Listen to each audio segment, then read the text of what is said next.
Hey everyone, this is Pete, and welcome back to Atari A to Z, a series of short playthroughs of Atari 8-bit games, some which I grew up with and some which are new to me. Today's game is Keystone Kapers. This was a 1983 release from Activision, who we've actually not seen that much of on this series to date, but obviously they were very prolific in this era of gaming. They're most commonly associated with the Atari 2600, which they released some absolutely fabulous games for. But there were plenty of those got either ported or were exclusively for Atari 8-bit platforms as well. And Keystone Kapers is one of those games that was ported to the Atari 8-bit. Technically speaking, it's not especially superior to the Atari 2600 version, but it's a really solid game in its own right. It was developed by Garry Kitchen, who's probably best known for his Atari 2600 port of Donkey Kong for Coleco, and also the excellent Pressure Cooker, which was also for Activision. As far as I'm aware, that didn't get an Atari 8-bit port, which was a real shame. I didn't become familiar with it until quite recently. Anyway, Keystone Kapers is based loosely on the Keystone Cops silent movies from the 1910s. So it involves lots of police chasing robbers, lots of slapstick humour and all that sort of thing. So you play a policeman called Keystone Kelly, and you are chasing Hooligan Harry through a department store that becomes increasingly perilous as you work your way through the game. The game was well received back in the day, with Antic magazine calling it the perfect game for anyone. I'll leave you to decide whether you think that's true or not. So, let's go play Keystone Kapers. Okay, here we are with Keystone Kapers from Activision, designed by Garry Kitchen. I love this game. Not really sure why. I just love it. It's something I've always felt very attached to for some reason. So, as I mentioned in the intro, this is very much based on the sort of slapstick comedy of the Keystone Cops movies. So there's lots of comedic chasing, getting hit by things, avoiding bouncy balls, failing to jump over them.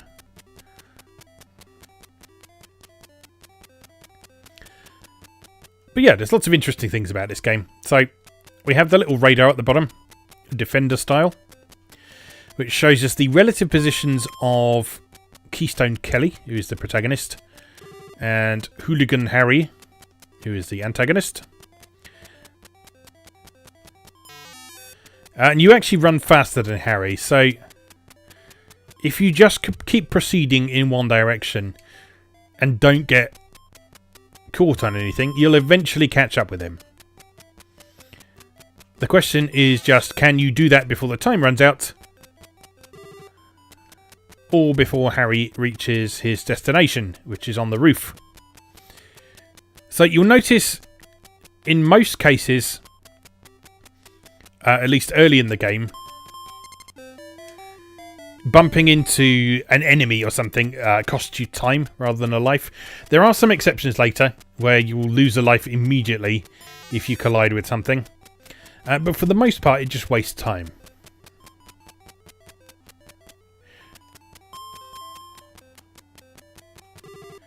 Now, if you're strategic and quick enough, you can make use of those elevators to quickly get ahead of Harry. However, what you've got to be careful of when you do that is that if Harry sees you coming in the elevator, he'll reverse his direction. And you may have noticed that the escalators only go up. So if you find yourself having to go back down again, the only way to do that is through the elevator.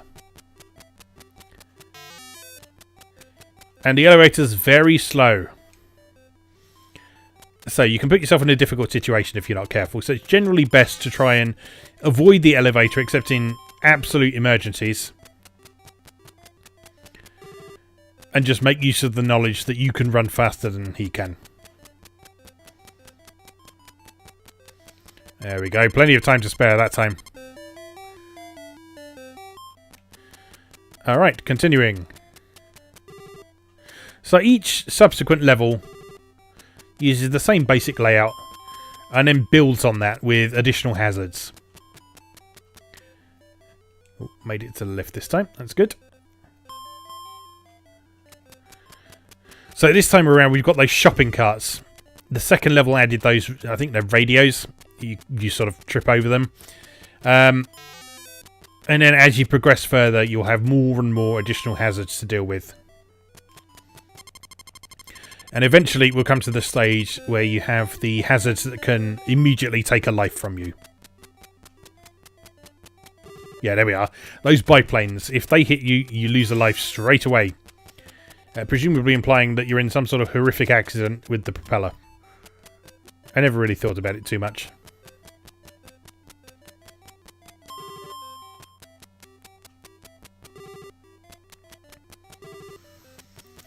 But yeah, I just always really loved this game for some reason. I say it's really hard to pin down why, but it's just the game that I've always found really satisfying and enjoyable to play.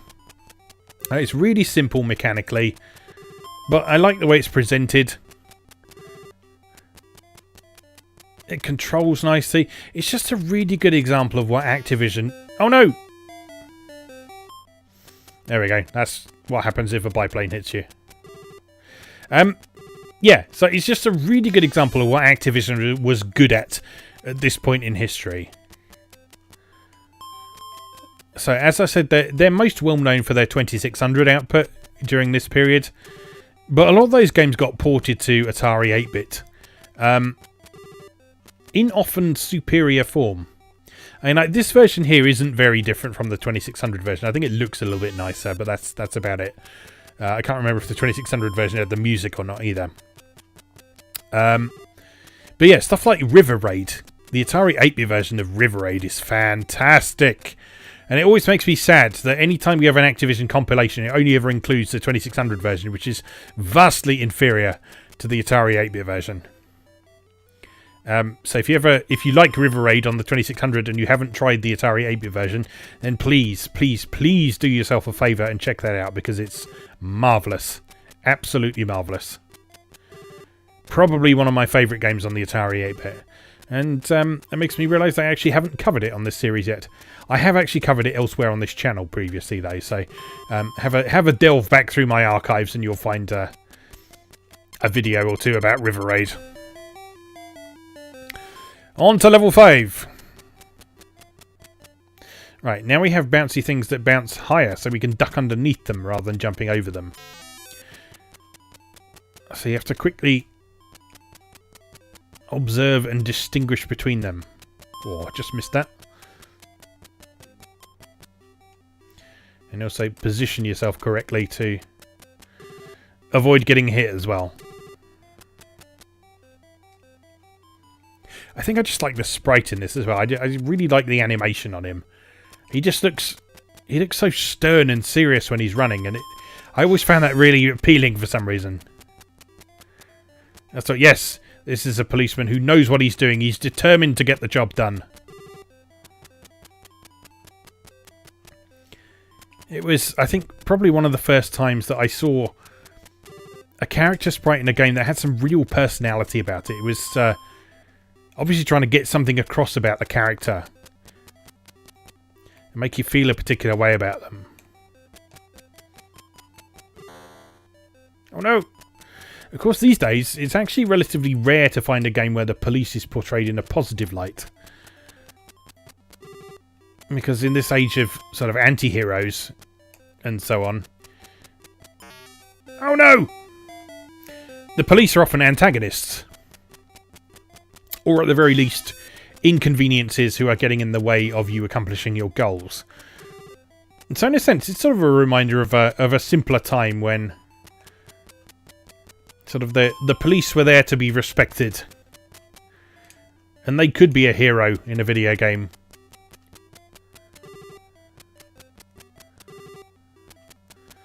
So there were no sort of chin-strokey think pieces in the press of the period about how this is actually a metaphor for police brutality on the streets of New York or whatever. No, it's just a cute game about a policeman trying to catch a robber. And the robber, you'll notice, is dressed in the most stereotypical robber way possible. With a black and white stripy jumper. He looks like he's probably got stubble.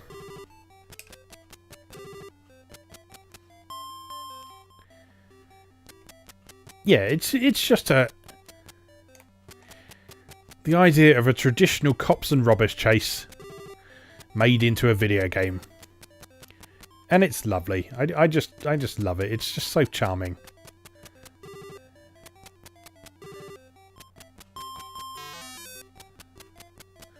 Also, it has one of my favourite graphical effects in the background, which is that stripy sky. That sort of sunset effect. Activision were absolutely in love with that effect. They used it all over the place.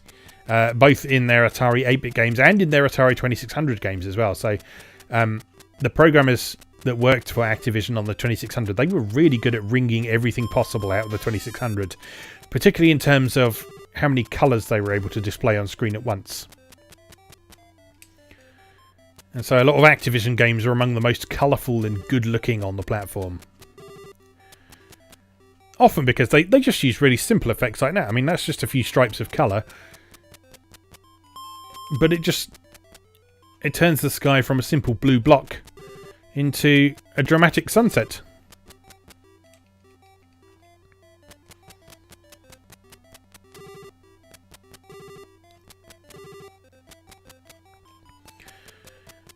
And that was a graphical effect I became oddly obsessed with in slightly later in my gaming life, particularly in sort of the 16-bit era. I became absolutely fascinated by games with stripy skies.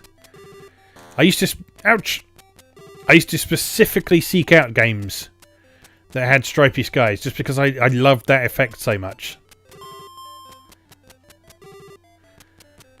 And if you had a flight sim that had a stripy sky, oh, I would be all over that. I think the one that springs most readily to mind for that was MiG-29 Super Fulcrum on the Atari ST. That had a stripy sky, and I was really impressed with that. Oh, they're fast. Yeah, as you can see, it's starting to get really difficult now. And my accuracy is also declining somewhat.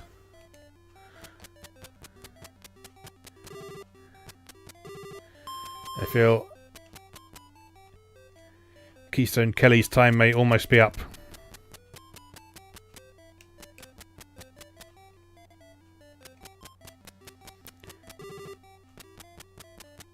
Oh, that's so horrible when it's coming from behind you.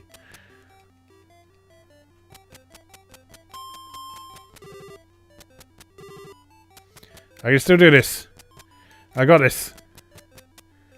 Leave it to me, Sarge. I got it. I'm on it. I'm on the case. I'll get him. Come on. Run.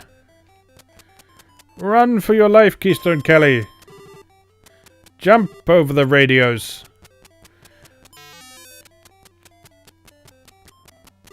Jump over the crazy shopping carts. Duck under the biplane. You have 10 seconds to live.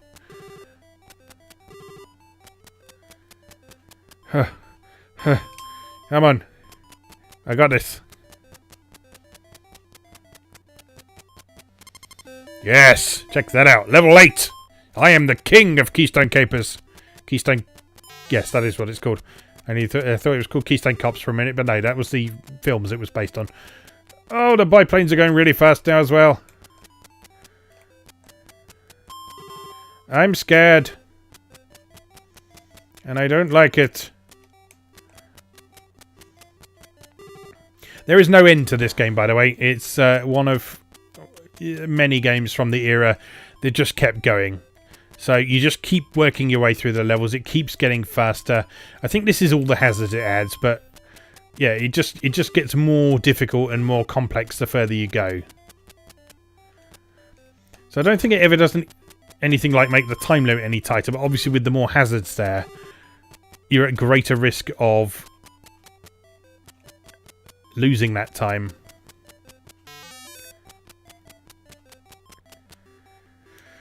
I don't think we're going to make this one.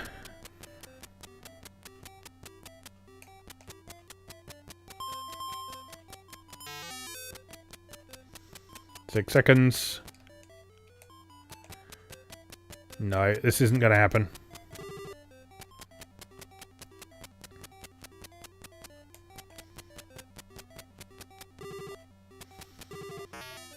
We weren't that far off. If I'd got through that without making any mistakes, I could have done that. I know that's an obvious thing to say. Yeah, if I played this level perfectly, I would have completed it. Obviously. A dumb thing to say.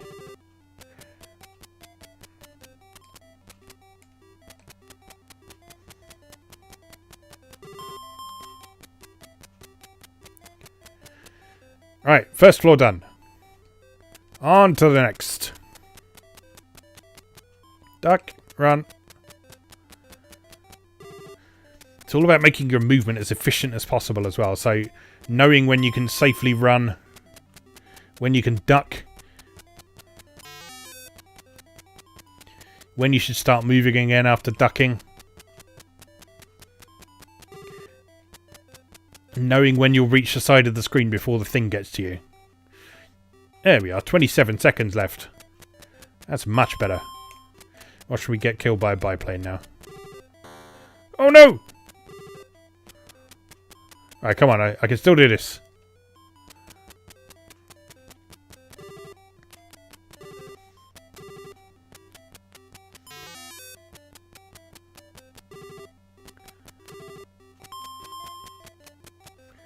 Yes! Come on! Level 9, bring it on. 2 of them? Fuck. Ow. Oh, but they do both disappear if you get hit by one of them, though. That's quite generous.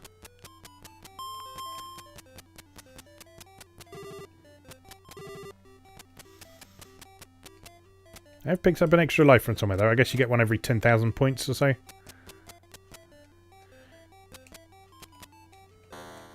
Ow.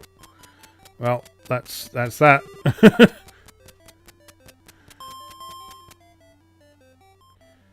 If I can get back to the lift quick enough, I might be able to catch him. I don't know. Oh, no, definitely not.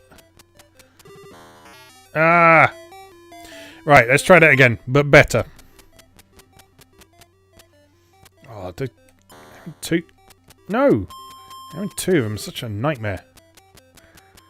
It's a living nightmare, I tell you.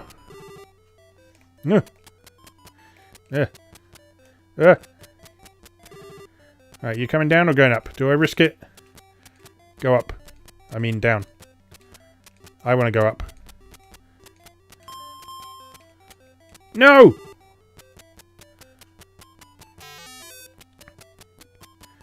How upsetting.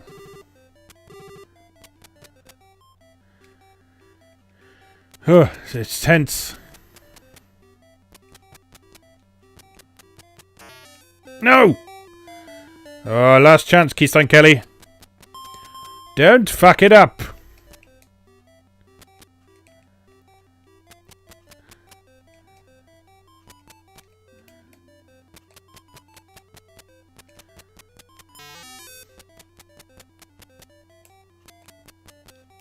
You notice there is a very brief pause before the objects wrap around and reappear on the other side of the screen, so that's what you need to take advantage of.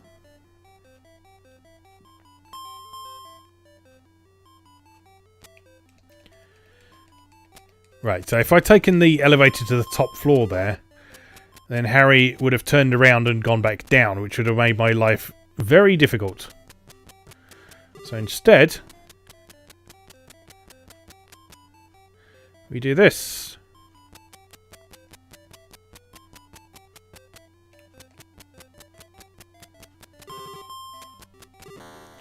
Oh! Oh no. We can still do it.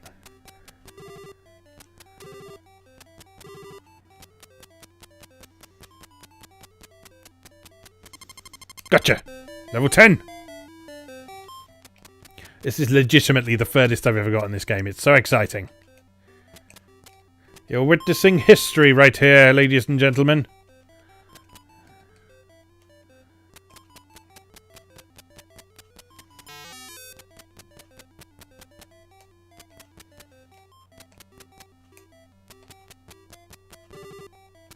Oh, I just missed. That's upsetting. Oh, no, that was a failure. That was also a failure. I'm pretty sure it's all over now.